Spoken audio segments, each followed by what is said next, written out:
গল্পের নাম আয়নার ছায়া। রাত তখন প্রায় 12টা। নিস্তব্ধ চারপাশ, কেবল ঘড়ির কাঁটার টিকটিক শব্দ। রিনা নতুন বাসায় উঠেছে মাত্র কয়েকদিন।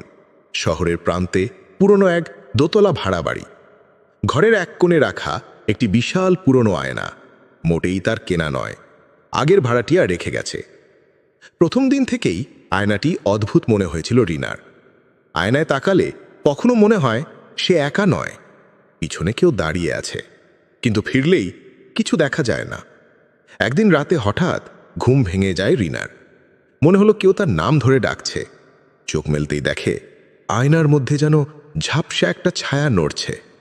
রিনা ভয় পেয়ে উঠে দাঁড়ালো।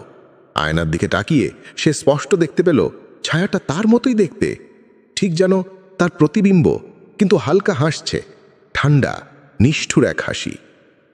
ছায়া ফিসফিস করে বলল, তুই আয়নায় যা দেখিস আমি তার উল্টো দিক। তুই দিনের আলো, আমি রাতের অন্ধকার। অনেকদিন পর আবার দেখা হলো। রিনা আঁতকে উঠল। আয়নার দিকে এগোতেই ছায়াটি হঠাৎ হাত বাড়িয়ে আয়নার ভিতর থেকে তাকে টেনে নিতে চাইল। রিনা চিৎকার করে উঠে পিছিয়ে গেল।